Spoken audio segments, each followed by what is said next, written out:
Hello and welcome. You're watching Race to Power. My name is Mohammed Saleh, and let's start off with some breaking news that's in fact come in relation to the Ukraine war, where according to reports, Ukraine has apparently agreed to the American deal to end the war with Russia, with only minor details that still remain outstanding.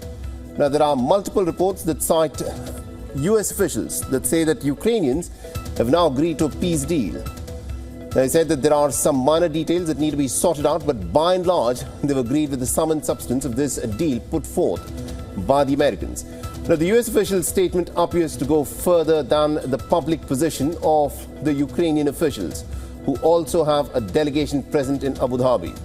In a post on X, Ukraine's National Security Secretary Rustem Umerov has written that the delegations had reached a common understanding on the core terms of the agreement that were discussed in Geneva. He further added that Ukraine is looking forward to organizing a visit of Volodymyr Zelensky to the United States to complete the final steps and to make a deal with President Trump.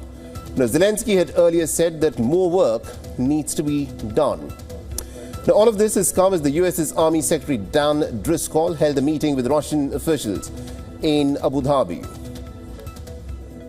Now, talks are due to continue on Tuesday as well. His spokesperson has said that the talks are going pretty well and they remain optimistic. Now, Russia has struck a positive note, but has warned that it could reject an amended US peace plan if its terms are fundamentally different.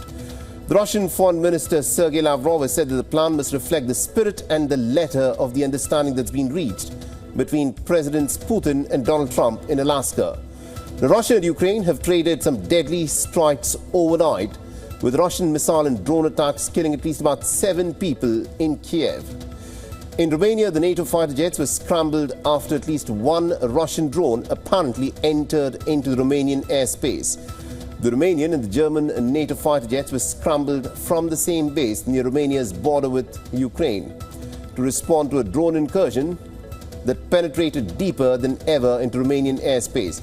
Now, Bucharest has called it a Russian provocation.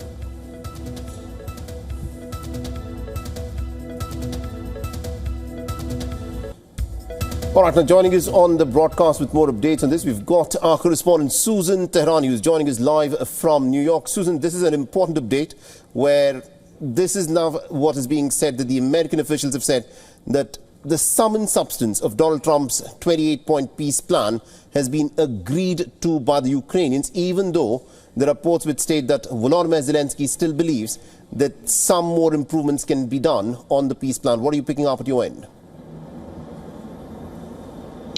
Right, that's right. The original U.S. peace plan was a 28-point plan. According to reports and U.S. officials, that has been revised to a 19-point plan. The sticking points for Ukraine was amnesty for Russian soldiers and downsizing the size of the Ukrainian military. Now, neither Ukrainians or U.S. officials have gone on the record to say that this 28-point plan has been revised to 19 points. However, they do acknowledge that it has been revised. We also have not gotten any word officially from the White House whether or not Ukraine has accepted this. But as you mentioned, the Secretary of Ukraine's National Security and Defense Council confirmed that Ukraine has agreed in principle to the core elements of this plan. Now, what does that mean? Where are the sticking points? We're still waiting for that. But the most important aspect right now here is, on the one hand, for Russia to come to the table and make any comments and see this revised plan and see if it will go along with it.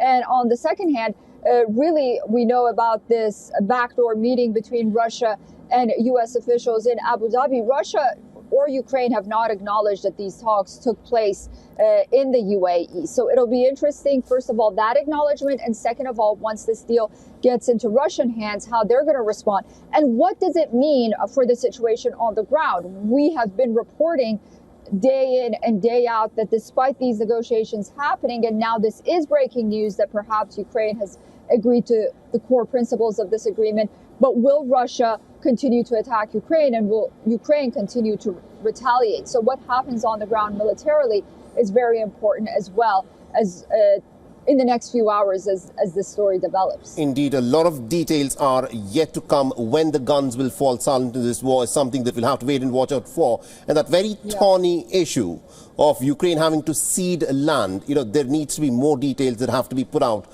in terms of what is, of course, being agreed upon. But for the time being, though, thank you very much indeed, Susan Tehrani, for joining us from New York. We'll, of course, come back to you as this story continues to develop. For all the latest news, download the WION app and subscribe to our YouTube channel.